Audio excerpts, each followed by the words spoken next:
One of the things that's so difficult to deal with when you're talking about labor relationships is that words get co-opted, so that fairness and freedom have distinct libertarian and common law origins and are converted and flipped over when you start to deal with them within the statutory space.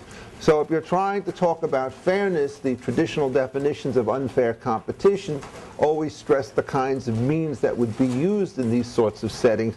And unfair competition and unfair practices had to do with sharp practices, with fraud, with deception, with the use of coercion in order to muscle rivals out of a marketplace. The key feature about the standard common law definition of fairness was that it had no built-in end state or pattern principle associated with it, so that if you had the appropriate processes and could enforce contracts and keep transactions costs relatively low, whatever distribution took place in the workplace was fine because the processes that generated it were fine as well. When you get to both the Ledbetter situation and particularly with respect to the Paycheck Fairness Act, you have yourself a violently different conception of what counts as fairness. Now the key elements are not the processes that are used in order to generate the outcomes for which there are serious restraints, but instead what we find is that the ultimate test is whether or not the outcomes comport to some prior distributional standard about the way in which things ought to be done. And there is in the United States today a very powerful sense of the way in which these things ought to take place, which is to assume that if you took a randomized population, in this case it's sex discrimination or gender discrimination that's at stake, is that you should see an outcome which essentially is indifferent to the sex of the various individuals occupying various kinds of places.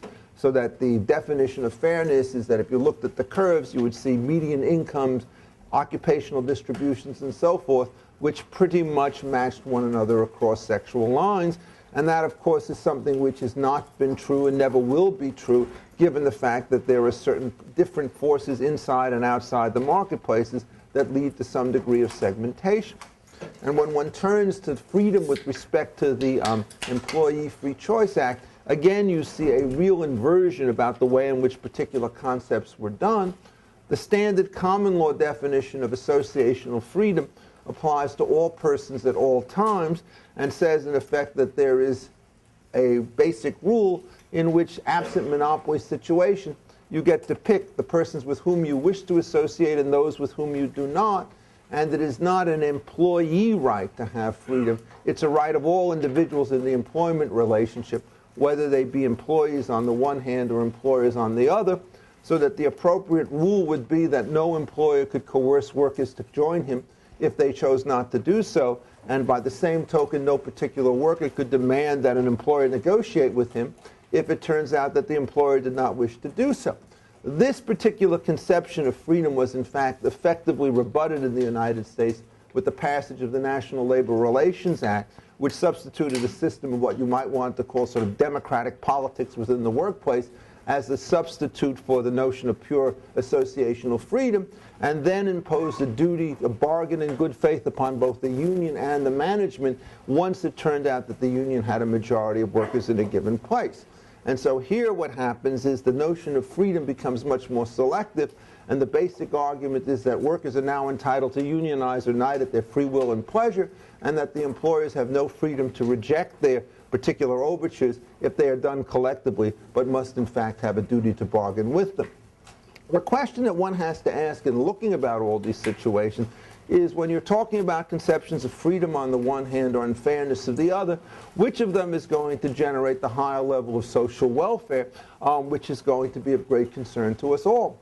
I might add that this question of social welfare is particularly pressing today in virtue of the fact that virtually all of the news that we see coming out of the press indicates that major firms, and I don't only mean law firms, but large corporations in virtually every market sector, are downsizing in a very determined and very precipitous fashion, so that we are already in an employment recession which is deeper than that in the last recession of 2000, probably is going to be, by the time we have run the course, as deep as any recession that we have had since the 1930s, because there doesn't seem to be anything on the other side which is propping things up. My own view is, under these circumstances where you see that the situation has gone very bad with respect to labor, The key feature that you want to do is not to give certain protected status to individuals once they've gotten a job, but to try to create an environment in which as many jobs will be created as possible. And for that, I have no question that the traditional common law framework, which is designed to deal with these issues, will outperform the elaborate regulatory frameworks that are A, in place, and B, which are going to be made more draconian and more difficult as we start to go down this path in the new Obama administration. And so let me again sort of repeat what I think to be the basic logic of a common law system of labor relations. And the point here is that when you look to sources of regulation in a common law framework, what you're trying to do is to counteract the dangers of force, the dangers of fraud, and the dangers of monopoly. In looking at labor relationships, one of the happy features about employment context is that none of these difficulties are particularly acute in working the system, so that even though there may be ex post adjustments that you would want in an individual case, there's a relatively weak ground for ex ante controls of the situations at hand. And so, for example, if you are trying to figure out whether or not it's possible to commit fraud within a workplace on a systematic basis, generally speaking, workers have such complete information about the nature of the jobs, whether they've been paid, prospects for promotion, and so forth, that it is possible to do this, but not to do it on a very systematic basis. So that the key in these situations is to therefore reduce the transactions costs needed to form jobs, and the way in which workers are going to be protected is, in a sense, to have the option to quit, because there'll be other options to be hired by some other firm which will offer them a better deal in wages, packages, and so forth. So that you simply rely on a single method, that of choice, in order to try to keep the wage levels high. And there's no question that if you start to look at the way in which wages correlate with productivity, it's almost a lockstep correlation. The deviations are so small in those two graphs that there's nothing else there. To put it in another term, there is no way that you can improve the overall aggregate wage levels of individuals by trying to create a new kind of framework which has certain distributional constraints, but nonetheless does not ensure productivity gains. Or to put it in another passageway, the way in which I conceive of all regulations in the workplace which go beyond the problems of force and fraud and monopoly as implicit taxes on the gains from trade that take place from the two sides of the arrangement. And what happens is, if the size of the tax exceeds essentially the potential gain from the arrangement, it will shut down no matter what anybody decrees. So if you want to look, for example, at labor relations writ large and to explain what it is that accounts for the decline in unionization, the key feature in this is not so much the way in which new workers join or do not join unions. That's been relatively constant at a low level. It's the attrition of jobs from established businesses, which is so much more dramatic in virtue of the fact that the wage structures that were negotiated are no longer, shall we say, sustainable in the face of all sorts of competition that comes from the other side. So the method that I would want to urge in order to improve the current situation with respect to employment has an exact opposite, a polarity difference between that and the current administration. What I would try to do is to look at every system of regulation which is available which does not meet the requirements of controlling force, fraud, or monopoly and remove them systematically from the list in an effort to try and create a greater velocity of employment moving forward. Will this make a difference, you might ask? And the answer is, on the empirical side, that clearly it will. Because even though it's very difficult to do this if you only are looking at federal regulations, because those will have nationwide impact, it's very clear when you start looking at state kinds of variations in labor markets that there are conspicuous differences. People tend to flee high-tax jurisdictions and move to low-tax jurisdictions. And if regulation is, in fact, a form of taxation, exactly the same consequences will happen there. So essentially, 19th century liberalization, in my view, is, in fact, the appropriate way in which to try to deal with this situation. And that would mean basically dismantling huge portions of the current regulatory apparatus. In administrative law, I teach the Fair Labor Standards Act, and you might think that this is a small and compact statute, but it just runs on forever and ever, and the kinds of exemptions and requirements that it imposes upon businesses are, to my mind, completely stifling. We should try to eliminate, not to enhance them. The current situation goes in exactly the opposite direction. And there is the illusion that through additional regulation you can achieve distributional gains that will, in fact, not carry with them allocative losses. And let me sort of kind of give you the kinds of preambles that sort of lead to this situation.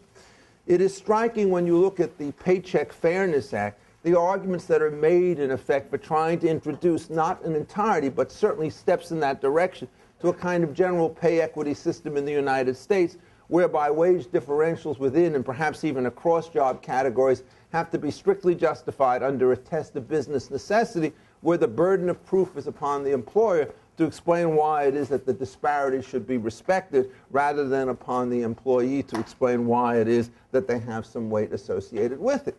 And the argument comes back that if to the extent that you could get parity, what you will now have in husband and wife, two-wage earner families, higher wages than you had before. But this, of course, presupposes that the wages on the male side of the situation will remain constant in the face of regulation, when there are two ways to achieve parity of wages. One is to lower the income on the one side, the other is to raise it, and there's nothing which tells you about the proportions that will take place on both halves. But if, in fact, we know that the movement towards equilibration can take place in both ways, there's absolutely no reason to believe that the sum of the employment wages gathered by husband and wife pairs under the new regime will exceed those under the old regime. And in fact, given the fact that there is now an additional regulatory apparatus that has to be complied with and to be put into place, we can be pretty confident the sum of the wages will decline rather than increase in cost of what's going on. Well, why is it that you might want to do this on other grounds? And again, the assumptions that are made with respect to this statute are simply wrong relative to the huge empirical literature under this particular question. And the argument is that gender differences in wages that persist, and that large portions of them can only be attributed to discrimination. One of the things that's so ironic about looking at any kind of congressional findings is whenever I read my administrative law cases, as some of you will well know, I'm always told that the expertise that Congress has with respect to these technical matters means that everybody ought to bend to their will when they decide to decree new legislation. But if you actually look at the findings that are appended to these various statutes, they have a level of intellectual primitivism associated with them, which is very difficult to understand and to believe.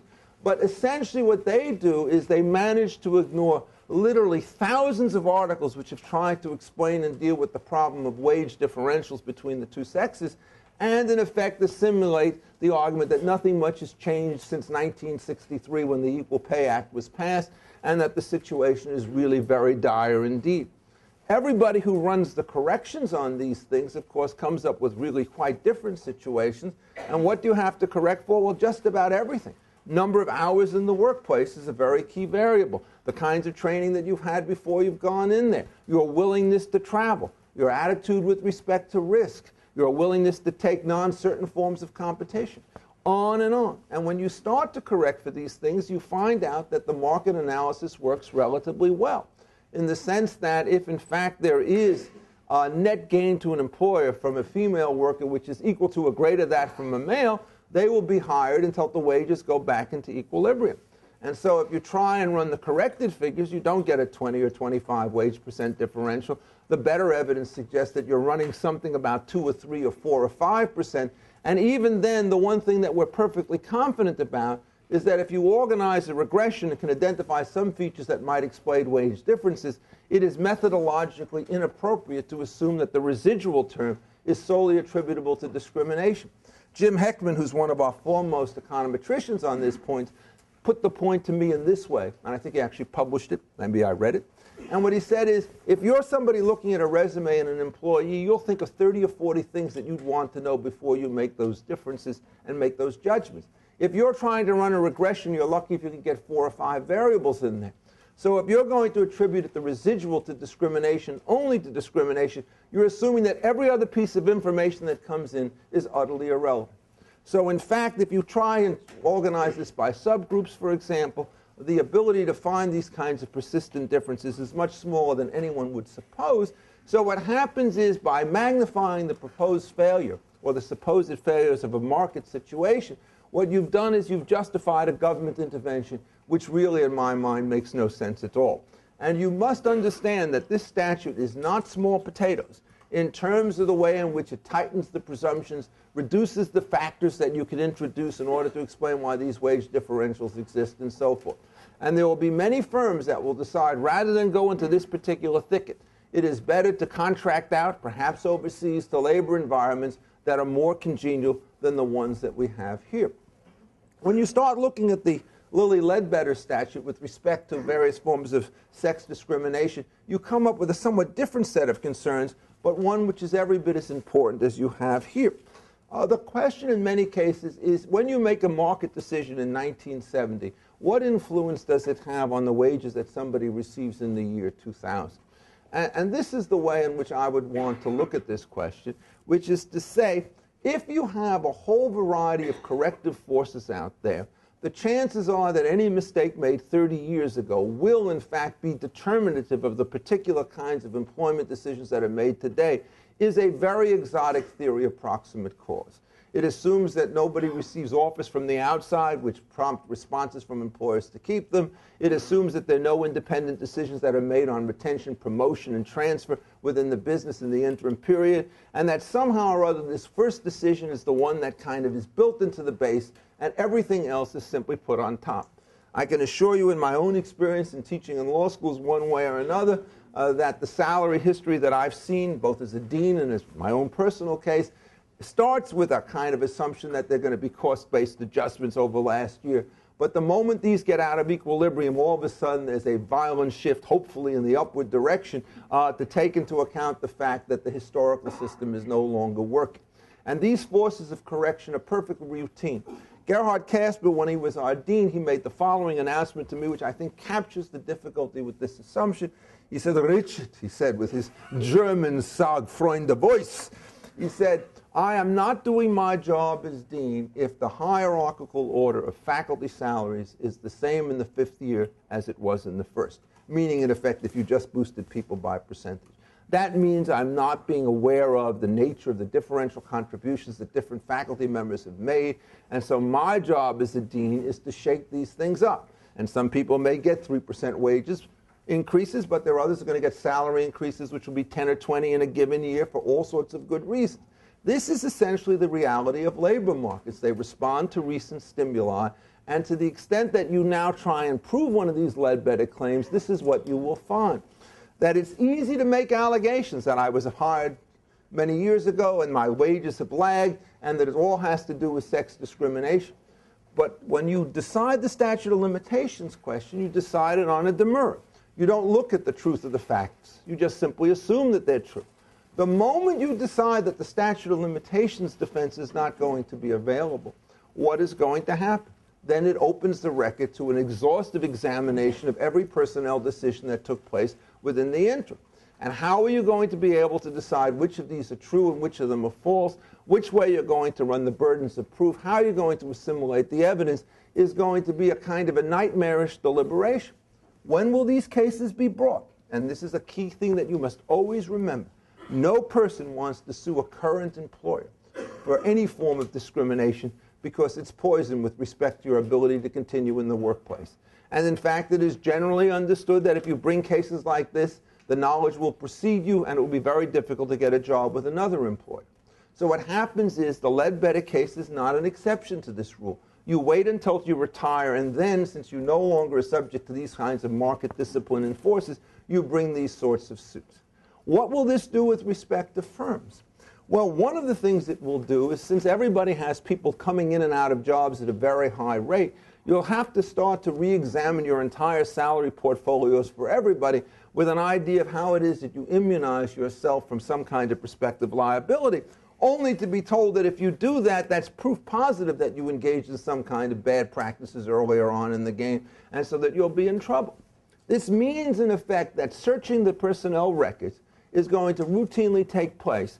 And what was characteristic about this particular statute was there was no willingness to compromise on what I think to be a most dubious project to begin with by saying, look, you could go back 10 years in the record, but you can't go back 20 years in the record because the reliability and significance of the ancient materials is simply too well. This is a characteristic which is all too common in the modern regulatory state. You identify a small imperfection, you think you have a benefit that comes from having greater scrutiny, and then what you do is you say, I'm just going to keep pushing that, and to the point where the benefits become very marginal, even by your own accounting, and the costs become very high, you find no way to cut back and try to split the difference.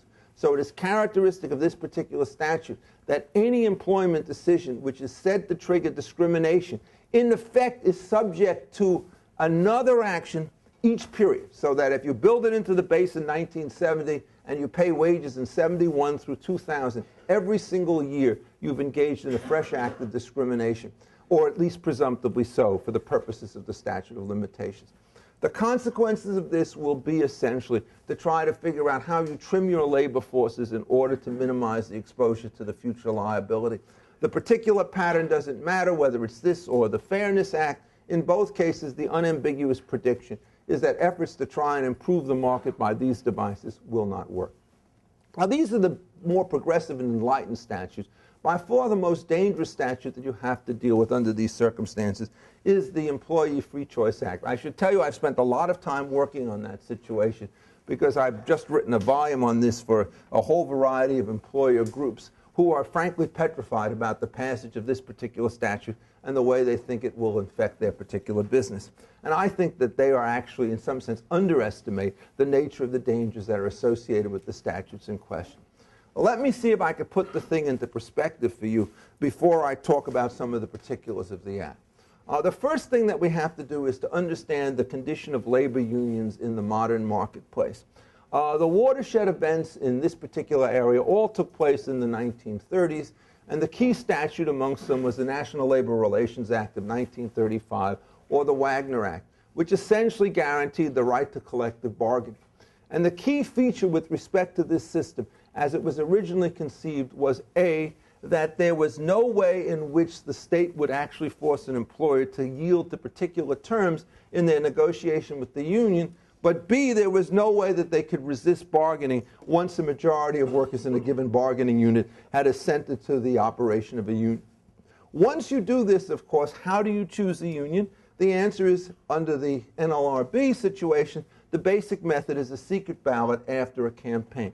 Nobody alleges that the ballots themselves have been improperly counted or operated. In fact, all the reports suggest that the National Labor Relations Board has done an exceedingly good job in the way in which they've actually executed the elections. These are smaller elections than you're talking about in political bodies, and you really can watch and guard them very, very well. The battle in this area has all been over the campaign tactics used on both sides in order to achieve victory under these circumstances. The labor argument is that management's speech designed to discourage workers has in fact put a thrall on the way in which unions can operate. And the employer response is the tough guy tactics that unions use in efforts to get publicity campaigns against employers have exactly the same effect on the opposite side. The only reason you get these extreme tactics on both sides, of course, is frankly they don't like each other very much at the stage of an organization campaign. I have never met an employer who thinks that on average its position will be better off with the imposition of a union than without it. If they did think so, they could organize one voluntarily in order to achieve the gains without the pain. If they tried to do so, however, under current law, they would be engaged in forming an company union, which is an unfair labor practice under Section 8A2 of the Act. So you have a lot of tensions going on in this situation, real pressures on both sides. In the early days, the statutes made a huge difference in the level of unionized workforces, and it went up by 15 or 20 points, I don't remember the exact number, so that about 1955, when the AFL and CIO merged, in the private sector, unions were about 35% of the workforce.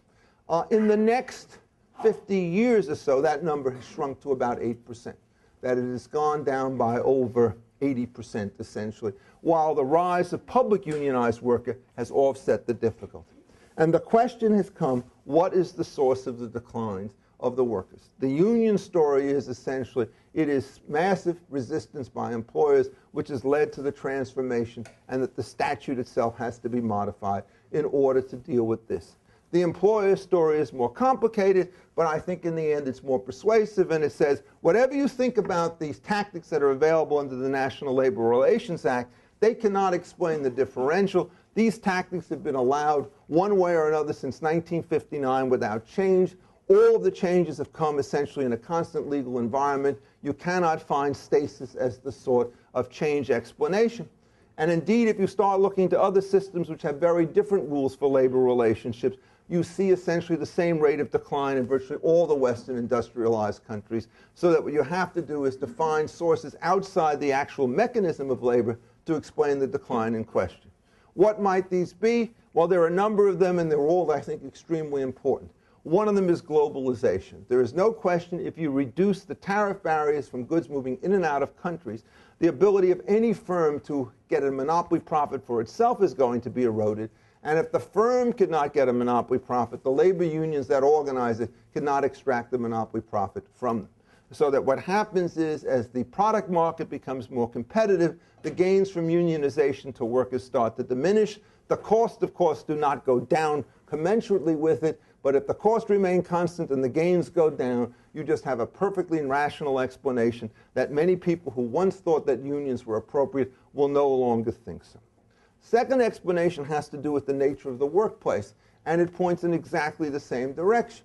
It is to get collective bargaining to work, essentially what you have to do is to have an industrial structure that minimizes the internal conflicts amongst the various workers in a given bargaining unit. If all of them have the same essential interests in the perfect case, it means quite simply that the only way you could help one worker is to help another worker because they all have parallel positions. And therefore, bargaining is something that the workers would want to do because they have more confidence that the union will become their faithful agent. The moment you introduce heterogeneity into the workforce, either by specialization or by rapid turnover, that identity of interest amongst the workers no longer exists. At this particular point, the conflict of interest, which has always been a problem with respect to collective bargaining, becomes much more acute.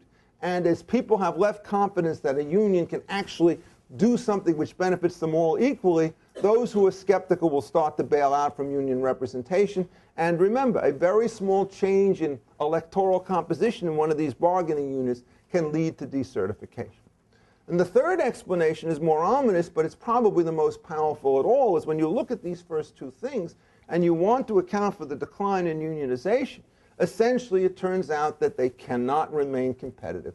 What you're seeing now in the automobile industry is really just the last stage in a very complex process. You lose 500,000 union members since 2000 because of attrition. You have the same thing with the rubber workers, the steel workers. All the old line industrial unions have very much smaller portions of what they did before, and they cannot compete on wages and, more importantly, on flexibility with the new non-union firms that have come up. So if you want to check the numbers and you look at the rise of the non-union shops like, or Toyota and Nissan with respect to automobiles, or Target and Walmart, you see huge growth rates. If you look at their traditional union competitors, you tend to see stagnant workforces because they cannot expand under these circumstances.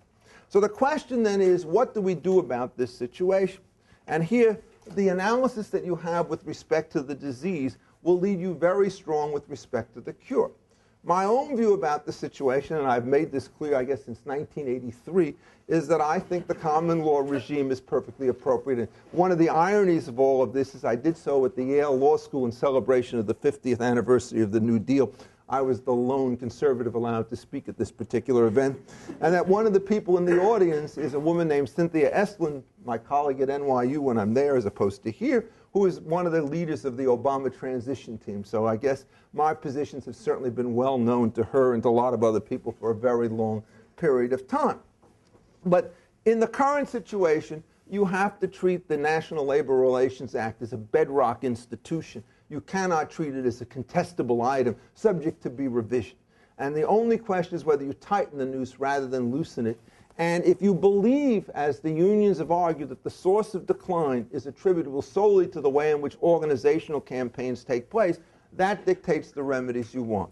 The remedies come in three parts. One of them I don't like, but I think is, on the grand scheme of things, relatively innocuous. The other two, I think, are much more dangerous. The innocuous portion is that section of the new area which says that we're going to beef up the sanctions for unfair labor practices against employers if they commit various breaches of their duties in the course of an organization campaign. So if you start to speak, the current law says that an employer is allowed to predict that he'll be forced to shut down if it turns out that a union is organized, but he can't say, you guys try and organize me, I'm going to just shut down because I don't want to have anything to do with you.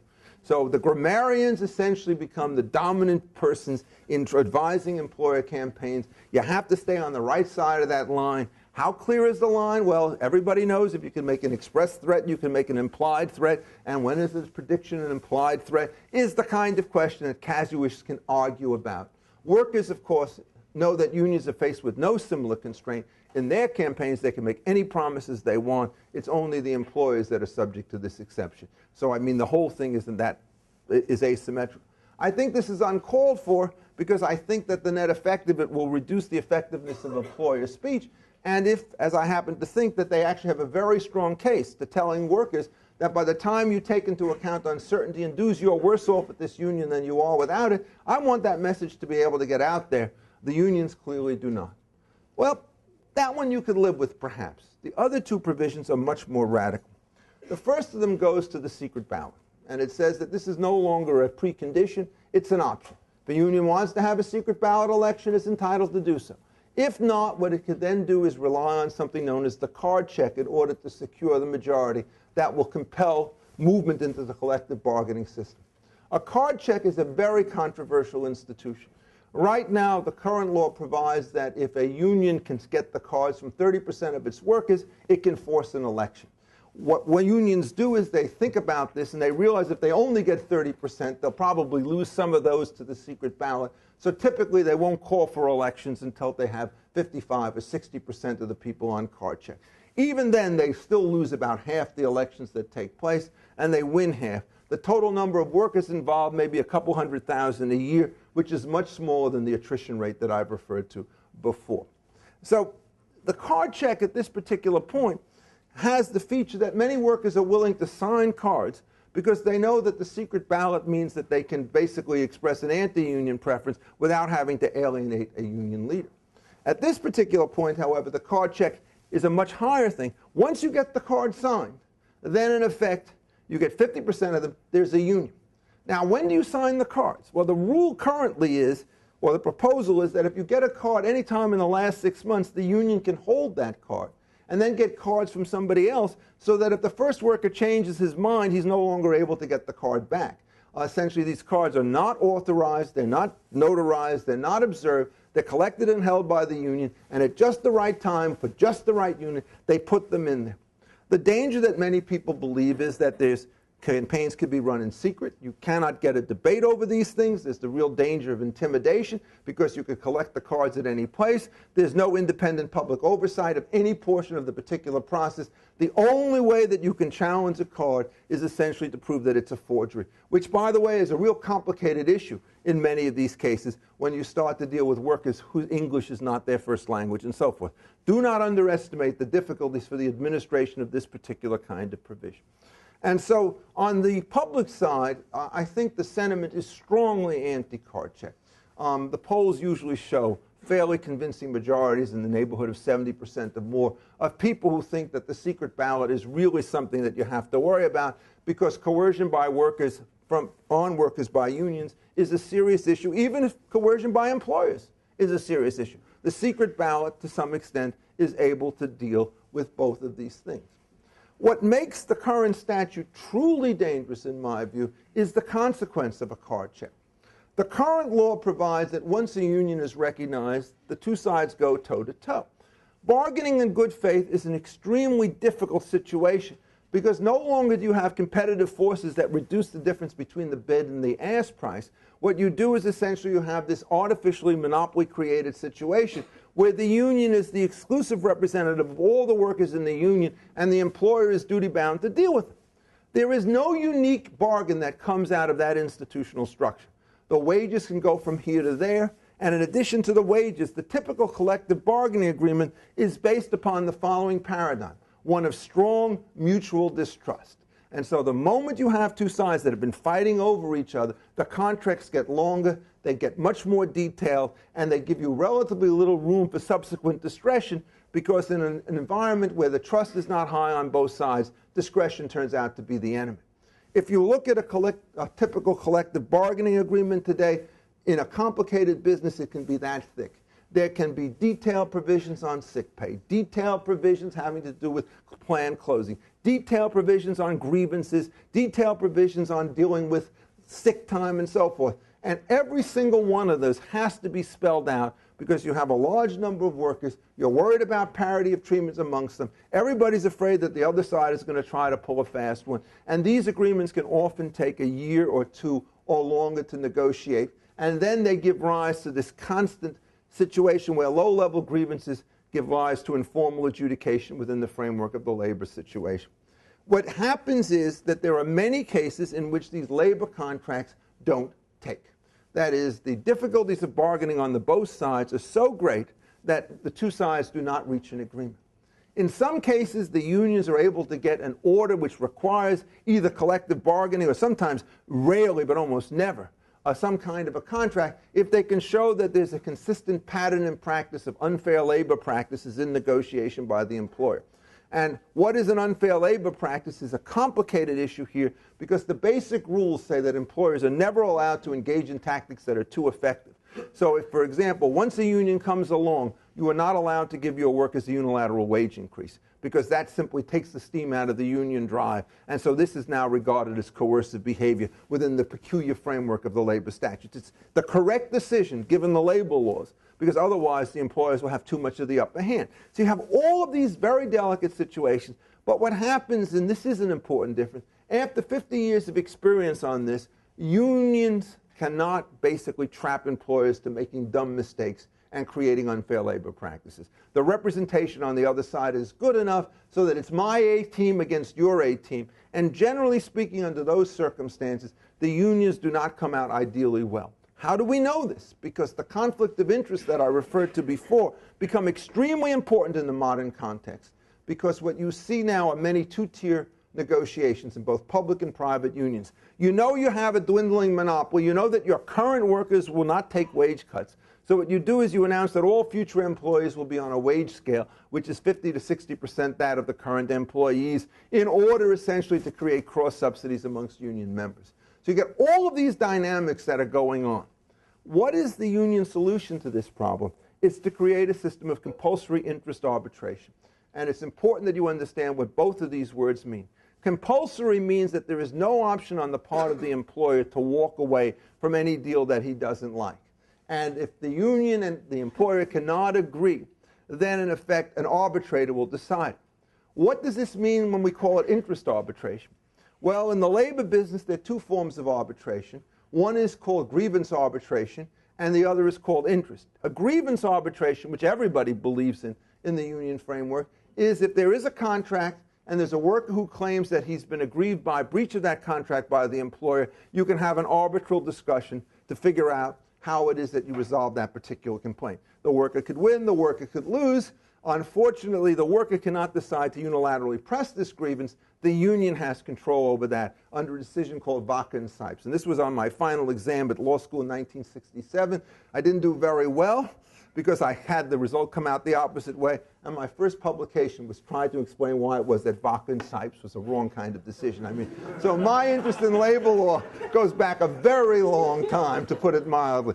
I could not understand when I heard Harry Wellington teach this course how any person of such intelligence could believe in a system that was so complicated and ornate. And my mind on that issue has not changed, although the arguments about it have changed in the subsequent 40-odd years since I first took this class. When I saw Harry at dinner another night, I sort of shook my finger at him for the way in which he taught me labor law. Now, he's now 80-odd years old, but I was still after him. I mean, you know, no rest for the weary, right? But anyhow, so you force the negotiation. And how does this work?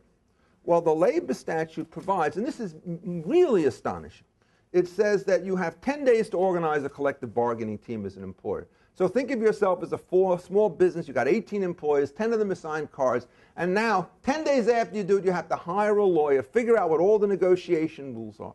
And then you have 90 days to negotiate without, 30 days with a mediator, and then at the 130th day it goes to an arbitrator panel to be appointed by, well, we don't know whom. The statute itself says it shall be a panel, so you know there's at least one, more than one. And it's under rules and regulations to be determined after the passage of the statute. But the rules won't come out when the arbitrations begin because the statute has an immediate effective date. So you're going to basically go to an arbitral panel, And they're going to have to replicate out of whole cloth the same complicated bargaining agreements that are currently reached or not reached in the collective situation. You have a firm, and a large firm, it may have 100 unions in different branches coming up simultaneously, and we don't even know whether the arbitrators have to coordinate or not coordinate their demands in question. My view about it is that this is a straight form of expropriation, and even under modern law would be regarded as unconstitutional. But I've been wrong on these kinds of issues before, and who knows? Nobody can tell you for certain about how it is that the constitutional issues will play out. But what you can say, in effect, is that the one set of provisions that you need to have in order to make these things go is not in the bill. That's the bankruptcy stuff. You really have to know how that's going to play out, because this statute is immensely expensive and highly coercive. The first contract lasts for only 2 years, after which we could expect all hell to break loose again. So that's the current program. I cannot understand how it is that this will actually help matters. It will certainly result in some workers getting a short-term boon. It will result in a systematic contraction in the rest of the economy. And it all rests upon the assumption of the original 1935 Labor Act, which was, in effect, if in fact we get monopoly unions and combine them with government monopoly cartels, the two monopolists can find a way to raise their levels, and so you'll get a social improvement out of a private gain. And essentially, when you're against these statutes, you really believe that competitive labor markets outperform government monopolistic markets. And anyone, I think, who's looked closely at the structure over the last 70 years will come to that conclusion. I will, however, stop at this point because I think it's appropriate for any of you, all of you, to disagree with this, and I think it's probably time that I take questions. Thank you for your patience.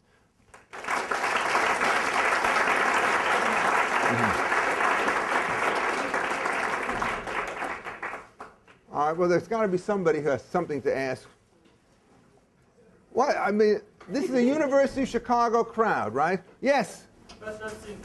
Given that you said that the pressures of globalization have started to decrease the amount of unionized workers, why should we care whether this new law is passed? Unions are disappearing.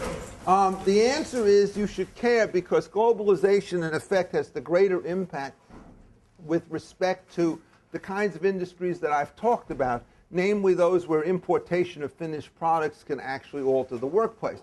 The key target of this is essentially told by who the backer is. It's the SEIU is the strongest backer of this, and essentially you just have to understand that they basically have pushed Obama very hard on this issue. Service workers in localized establishments do not suffer the same level of international competition as the first order. So the key point is, if you can organize your hotels, your restaurants, your retailers, and so forth, that will change the way in which the particular operations go. All right, the second question is that it's a very complicated bargaining game whenever you introduce unions. One of the things that's so common, if you start looking back at the literature, for example, about the UAW, is they will always give you the following speech. We can't make money unless GM makes money. So therefore, we have no interest in driving it into the ground. And you know what? That's absolutely right. But there's a conflict of interest there on the question of who gets what. Every time a union can negotiate an additional dollar to its members, it gets the full dollars. If it turns out it increases the risk of bankruptcy, a large portion of that risk falls on the shareholders, the management team, the non-union workers, and so forth, and the supplier. Well, they don't have the right set of incentives to get this thing correctly because they internalize all the gains from monopolization, but they can externalize a very large portion of the cost. This means that systematically they're going to go a bit more aggressively than the ideal party would do if he had the full cost and the full benefit structure. And you know what happens is they all miscalculated. And it got even worse. Why is this? Because inside a union structure, particularly if it's a long-standing union, seniority matters for governance, seniority matters for distribution. The guys who are there and in the pension fund, they want to make sure GM supplies, to the year 2000 when they die. They're not worried about it going to 2030, which is the key interest of the younger guys. So to put it in the old language, everybody who criticizes markets rightly points to the fact that there are all sorts of internal conflicts of interest within the firm. The whole problem of agency costs that was identified by Jensen and Meckling 30-odd years ago is real in businesses. But of course, shareholder discipline will help keep you in that line, take over bids, exchange of prices, whatever it is. The same issues exist in unions.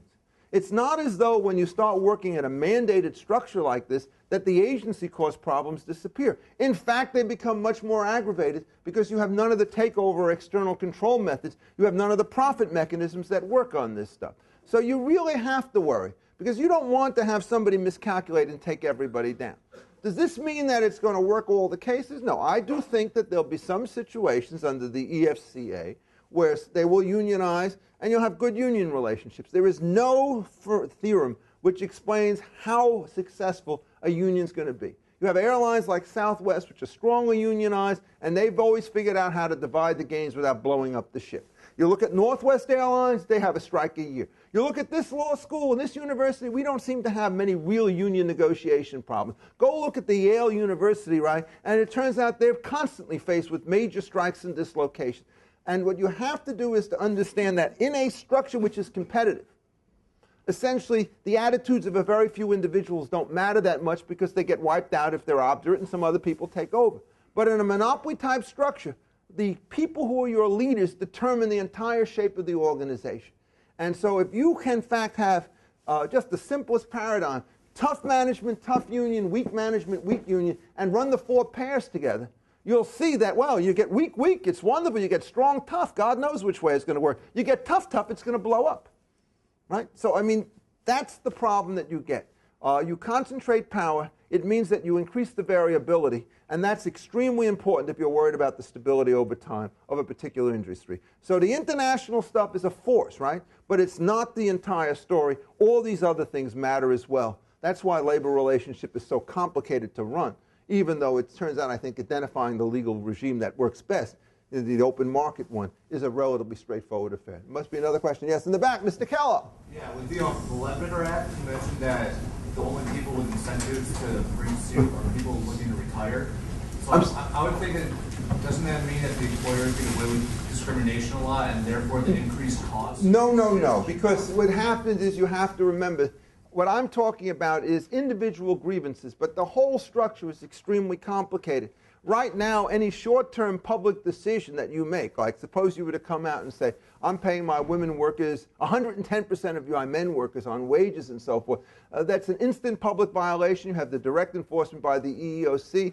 It certainly happens that you have 180 days, and in some of these cases, if you're talking about a discriminatory dismissal where the boss comes up to you and says, I just don't want women working in my retail outfit, you don't need the statute of limitations. What you'd have to ask is whether or not you think the current structure has demonstrated any systematic increase in the level of discrimination relative to previous times. And, you know, I've been around this labor market long enough, and I have to tell you, it's a completely different game. And let me mention one feature which I think is the most important.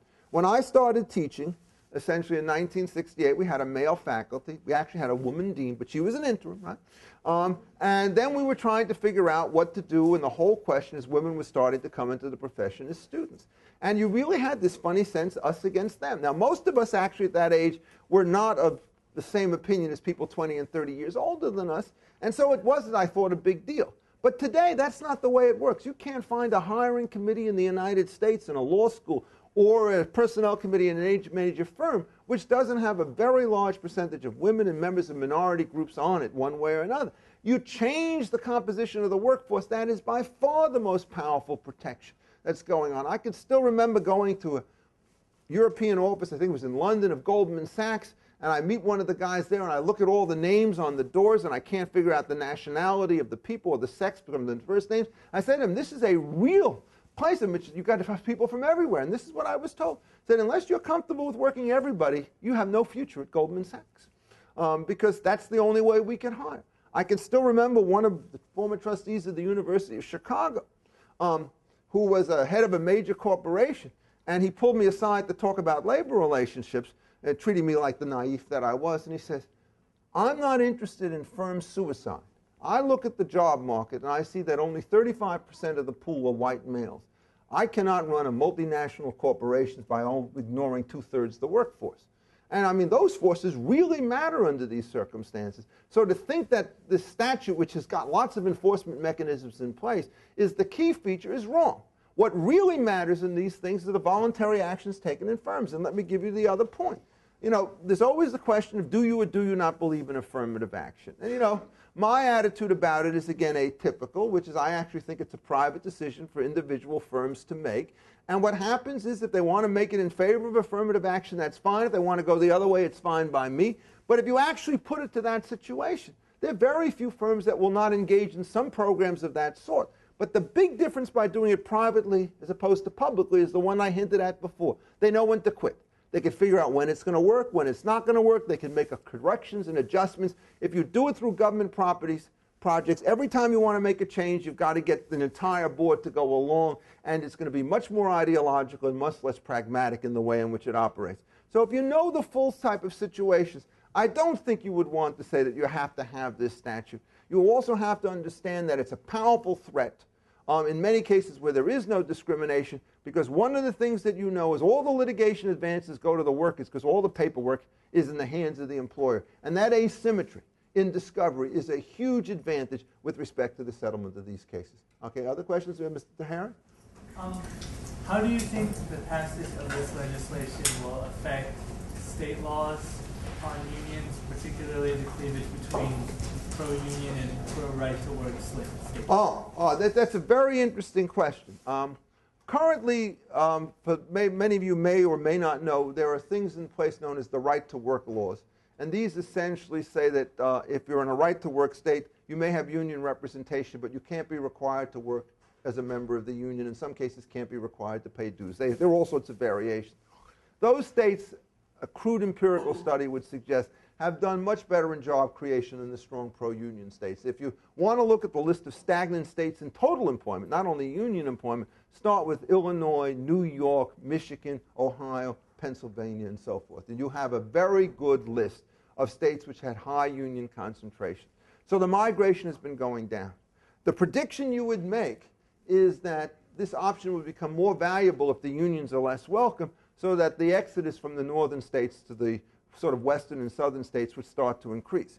This, of course, will create another political dynamic, which is I think that there will be an effort to repeal that provision of the Taft-Hartley bill, which allows state to opt out of the national system, at which point you would do it the other way around. Remember, there's a real problem that you have here about this parity stuff with trade and everything else. You could do one of two things. You could create parity by creating a set of institutions that has Ohio look like Texas in terms of growth, or you can create parity by having Texas look like Ohio. The current situation is very much in the latter mode. I'll bring you down, because then if I bring you down, you don't have a competitive advantage, so I'll bring myself up. What happens is their decline will be greater than your advance, and that what you'll start to see is more outsourcing, as people will realize that this is just an extremely dangerous way in which to try to work in an environment. And what you have to understand is when a business comes along, it's not going to just look at this law. It's going to look at the current Democratic Congress and the Obama administration and say, if they're willing to do this in the first 6 months that they're in office, what are they going to have in store for us down the road? There are so many issues that we can really tighten the screws on. Why do I want to put myself into a situation where, in effect, I have no legal protections through the courts and huge political exposures? I think I'll go to Canada, or I think I'll go to Hong Kong, or Australia, or any other place on the face of the globe. So the global competition will increase, at which point there'll be pressure for higher tariffs against importation. And the thing that I fear most is the thing that I referred to in the debate that I had with Cass Sunstein, now of the administration, back in March of last year, which is that the new program will have the three elements which made the New Deal such a walking, talking, screaming disaster. One of them is very high tariff barriers, which prevent international trade, which was Smoot-Hawley. This was, in fact, a Hoover confection, but it was absorbed and kept on by Roosevelt. Then you have very strong labor stuff. This started under Hoover with Davis-Bacon and with Norris LaGuardia. They're both Hoover statutes, and then was kept up with the National Labor Relations Act and the Fair Labor Standards Act, both of which are Roosevelt creations. And then you'll have high marginal tax brackets in order to create a system of redistribution. It took us 40 years to get out of that particular box. And what will happen is nobody will be so overt to say that we want to go back to that policies, but free trade will be fair trade as well as free. And then it turns out that the labor stuff will increase. And then, in fact, we'll have to have higher differential taxes through targeted rebates and so forth, so that you'll get some version of that program. It did not work the first time. It will not work the second time. I wish that I could Never mind. I'm not the most politically powerful member who's ever taught from the University of Chicago Law School faculty. I think we could take it. Okay, question, yeah? So you talked about the wage differential and how when you correct it, it goes down to 5%. Or less.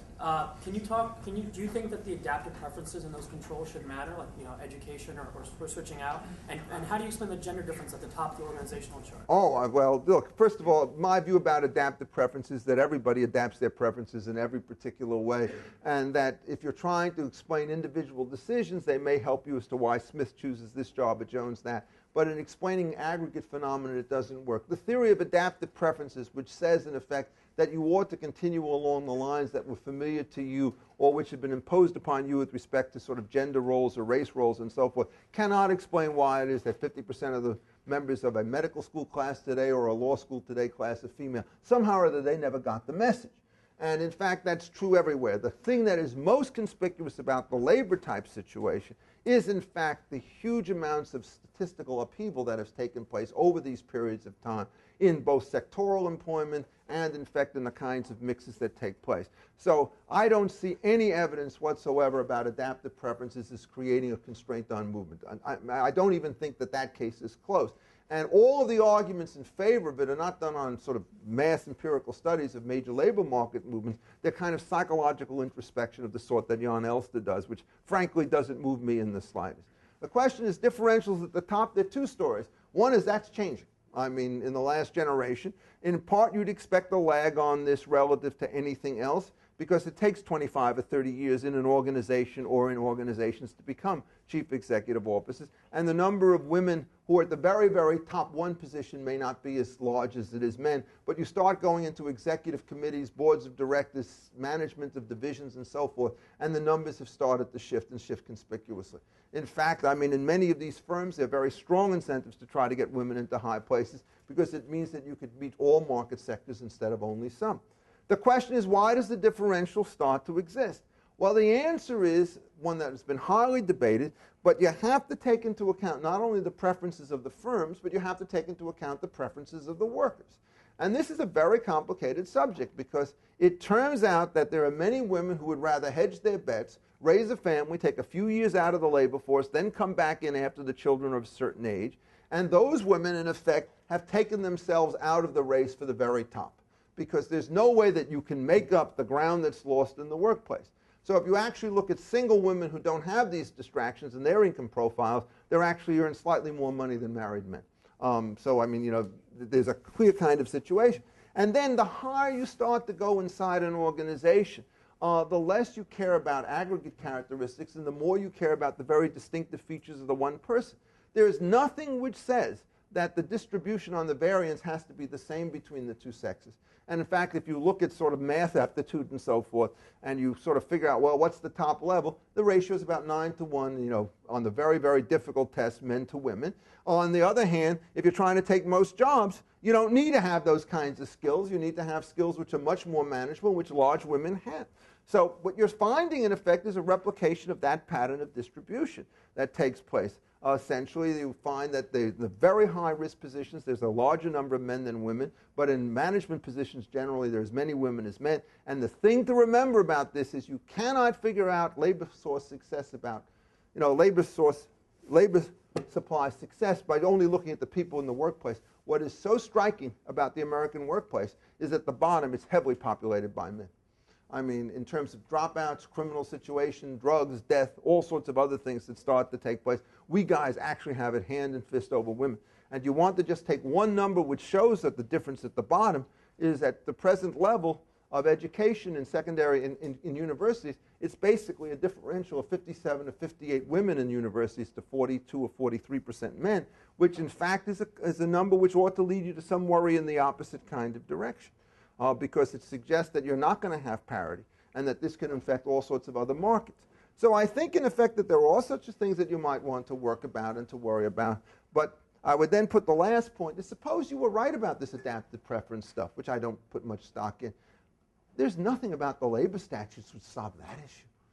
What on earth can you do through a Fair Pay Act or through a statute of limitations or through a mandatory union statute to get more female CEOs?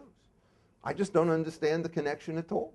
And until somebody can tell me one, I don't think you want to hold that up. I mean, the question of what's going to happen to mid-level workers, the gaps have gotten much narrower, and those are the things for which these statutes are done. The entire question of how you deal with the 0.01% elite is a very different question, better reserved for corporate discussions on how you put boards together and so forth. Okay, time for, I guess, one more question, if there's somebody who has it. Oh, yes. Do you ever feel guilty for thinking that these tired political questions that used to divide us still matter? Boy, oh boy, feel guilty. Let me put it to you the other way around. These vital political questions that divide us will determine the success or failure of this nation going forward. And my long-term fear is that we have now figured out ways in which to expand the scope of regulation as opposed to private activity in every single sector that you would care to manage, whether you're talking about the FDA or the labor statutes or the Endangered Species Act or the air pollution statutes, on and on. And in the end, what I fear is that the following massive political disequilibrium will take place. Everybody who looks at his own area of regulation says, hey, this makes sense on distributional grounds, and we're a plenty productive society, so don't worry about it. Well, what happens is you keep lowering that boat in the water.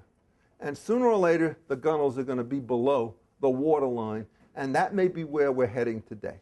That is, I think, in effect, it's the cumulative and uncoordinated effects of multiple schemes of regulation, each of which is perverse in its own way, which have combined to create what is now a real danger of total stagnation. This situation will, on balance, get worse. And the reason it will get worse is that we have people in Washington in very high places who think that they're the solution instead of thinking they're the problem. If you have a large vector and you're running it in the wrong direction, you're going to come up with very bad results. So far from this being a tired question that doesn't matter, this is a huge train roaring down the wrong track. And until you manage to get this thing off the rails and to slow it down, you're going to be in for worse times. And unfortunately, the biggest problem is that our engineer-in-chief does not understand the direction in which he is moving. Thank you.